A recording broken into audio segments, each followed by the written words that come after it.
आज हम लोग पृथ्वी और हमारा जीवन कक्षा 6 के पाठ 3 ग्लोब अक्षांश एवं देशांतर रेखाएं है ना पाठ आपका। तो इसके हम प्रश्न उत्तर करेंगे, अभ्यास कार्य, जोड़ी मिलाओ, खाली स्थान। लेकिन इस सब को करने से पहले मैंने डिस्क्रिप्शन बॉक्स में अपना वो वीडियो का लिंक दिया हुआ है जिसमें मैंने इस चैप्टर को समझाया है। उसमें मैंने बहुत अच्छे से अक्षांश और देशांतर रेखाओं को, ग्लोब को समझाया हुआ है। तो आप जब उस चैप्टर को देख लीजिए, समझ लीजिए, उसके बाद ही प्रश्न उत्तर करिए, तो आपको रटना नहीं पड़ेगा, आपकी समझ में आ जाएगा। तो अब हम शुरू करते हैं कि हमारे प्रश्न उत्तर। पहला प्रश्न है हमारा, ग्लोब किसे कहते हैं? उत्तर है, ग्लोब पृथ्वी का लघु रूप में एक वास्तविक प्रतिरूप है। ग्लोब स्थिर नहीं होते हैं, इनको कुम्हार की चाक या लट्टू के समान घुमाया जा सकता है। हमारी पृथ्वी भी इसी प्रकार अपने अक्ष पर घूमती है। ग्लोब पर महाद्वीपों, महासागरों और देशों को उनके सही आकार के अनुसार दिखाया जाता है। ग्लोब क्या है? आपने अपने स्कूल में रखा देखा होगा, गोल गोल पृथ्वी को। अब इतनी बड़ी पृथ्वी को तो हम देख नहीं सकते, है ना। तो हम उसका मॉडल, हम एक जगह रहेंगे तब हम पूरी पृथ्वी नहीं देख सकते, या तो हम चांद में जाएं तब हम पूरी पृथ्वी को देख सकते हैं। तो हमने उसका एक मॉडल बना लिया, उसका रूप वास्तविक, मतलब उसे सोचा कि इस तरह से दिखेगी, उसको हम ग्लोब कहते हैं। और उसको भी लट्टू पे नचा दिया, क्योंकि पृथ्वी तो हमारी घूमती रहती है, तो हमारा ग्लोब भी स्थिर नहीं रहता, घूमता रहता है अपने अक्ष पर। और उस पर कहाँ पर कौन सा महाद्वीप है, कहाँ पर कौन सा महासागर है, कौन सा देश है, ये सब उसी तरह से इंगित कर दिया। और उस पर देशांतर और अक्षांश रेखाएं खींच दी, ये काल्पनिक रेखाएं हैं, वो खींच दी। तो आपसे कोई पूछता है कि ग्लोब क्या है, तो ग्लोब क्या है? पृथ्वी का वास्तविक रूप ना होकर प्रतिरूप है, मॉडल है, पृथ्वी का मॉडल है ना, जिसमें हम उसके अनुसार लट्टू की तरह वो भी घूमता रहता है और उसमें महासागरों, महाद्वीपों को दिखाया जा सकता है, जिससे हम पृथ्वी के बारे में अच्छे से जानकारी ले सकते हैं। आपका दूसरा प्रश्न है, ग्लोब पर अक्षांश रेखाओं की कितनी संख्या होती है? संख्या कितनी होती है? उत्तर है, अक्षांश रेखाओं की कुल संख्या 180 होती है। दूसरा अगला प्रश्न है आपका, अक्षांश रेखा किसे कहते हैं? आपको ये बहुत ज़रूरी है, अक्षांश और देशांतर रेखा जानना। उत्तर है, दोनों ध्रुवों के बीच ग्लोब पर खींची गई काल्पनिक रेखाओं को अक्षांश रेखा कहते हैं। ये पूर्व से पश्चिम खींची गई है। जो हम आड़ी रेखा खींचते हैं पूरब से पश्चिम की ओर, वो क्या कहलाती है? अक्षांश रेखाएं, ठीक है।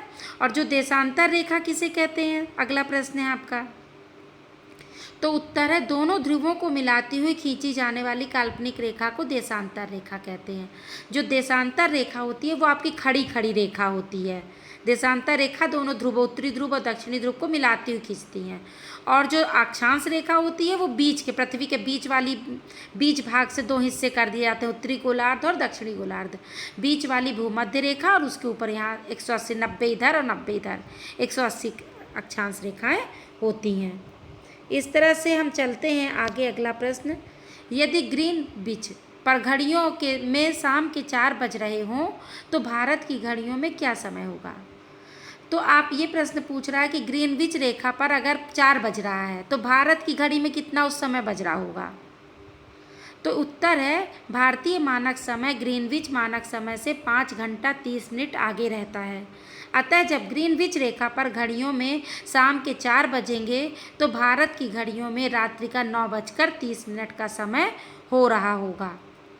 जो ग्रीनविच रेखा है आपकी, जो देशांतर रेखाओं को बीच वाली प्रधान रेखा होती है, उसका जो टाइम होता है वो भारत के टाइम में, उसमें अगर वहाँ 4 बज रहे हैं तो हमारे यहाँ 5 घंटा, 5.5 घंटे ज़्यादा आगे रहेगा हमारा समय।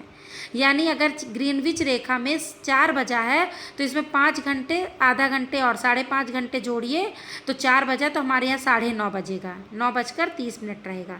इस तरह से वो टाइम कुछ भी डाल सकता है, जैसे 4 बजे पूछ रहा है, 5 बजे पूछ लेगा तो 10:30 बजेगा, है ना। तो ये आप 5 घंटा 30 मिनट उसमें जोड़ देंगे। अंतर बताइए, अंतर बताना है हमको, किसमें? उत्तरी ध्रुव और दक्षिणी ध्रुव में, और बहुत ज़रूरी है जानना भी। तो उत्तर है आपका, पृथ्वी जिस अक्ष पर घूमती है उसकी ऊपरी सिरे को उत्तरी ध्रुव और निचले सिरे को दक्षिणी ध्रुव कहते हैं। अब कर्क रेखा और मकर रेखा में अंतर। कर्क रेखा मकर रेखा दोनों 23.5 डिग्री अक्षांश पर होती है, लेकिन कर्क रेखा उत्तरी अक्षांश पर ऊपर की तरफ होती है और मकर रेखा नीचे की तरफ 23.5 डिग्री पर होती है, दक्षिण की तरफ। बस इतना सा दोनों में अंतर है। उस चैप्टर को आप देखेंगे तो उसमें मैंने बहुत अच्छे से समझाया हुआ है। अब अगला प्रश्न है 0 डिग्री अक्षांश और 0 डिग्री देशांतर में क्या अंतर है। तो 0 डिग्री अक्षांश को हम भूमध्य रेखा कहते हैं और 0 डिग्री देशांतर को हम ग्रीनविच या प्रधान मध्याह्न रेखा कहते हैं। अगला है आपका आर्कटिक व्रत और अंटार्कटिक व्रत। तो 66.5 डिग्री उत्तरी अक्षांश को हम आर्कटिक व्रत कहते हैं और 66.5 डिग्री दक्षिणी अक्षांश को आर्कटिक व्रत कहते हैं, अंटार्कटिक व्रत कहते हैं। उसको आर्कटिक व्रत कहते हैं, इसको अंटार्कटिक व्रत माने गोला। तो ऊपरी हिस्से को, जो ऊपर का है 66.5 डिग्री से, उसको आर्कटिक व्रत, और जो नीचे का है दक्षिणी साइड में 66.5 डिग्री पर है, उसको अंटार्कटिक व्रत कहते हैं। इसी तरह रेखा होती है, आर्कटिक रेखा, अंटार्कटिक रेखा होती है। तो ये मेन चीज़ें हैं, इनको आपको समझना ग्लोब के माध्यम से, चित्र के माध्यम से बहुत ज़रूरी है। ऐसे याद करेंगे तो नहीं समझ में आएगा, ग्लोब में जब देखेंगे तभी आपको समझ में आएगा चित्र से। सही शब्द चुनकर खाली स्थान को भरिए। का नंबर है प्रधान देशांतर रेखा के ठीक विपरीत 180 डिग्री देशांतर रेखा होती है। कितनी डिग्री? 180 भरना है आपको।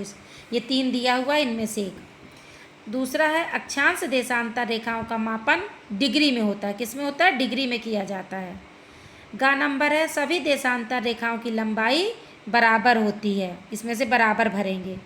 शून्य अक्षांश रेखा को भूमध्य रेखा कहते हैं, भूमध्य भरेंगे। ठीक है। अगला है आपका निम्नलिखित के सही जोड़े बनाइए। तो 0 डिग्री जो देशांतर रेखा है वो ग्रीनविच रेखा है। 23.5 दूसरा खा नंबर आपका 23.5 डिग्री दक्षिणी अक्षांश को मकर रेखा कहते हैं। 66.5 डिग्री उत्तरी अक्षांश को आर्कटिक व्रत कहते हैं। 90 डिग्री दक्षिणी अक्षांश को दक्षिणी ध्रुव कहते हैं और इस 180 डिग्री देशांतर को अंतर्राष्ट्रीय तिथि रेखा कहते हैं।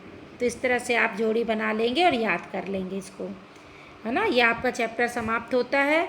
आपको कोई दिक्कत है तो इसमें से पूछिए, उसका समाधान किया जाएगा। धन्यवाद।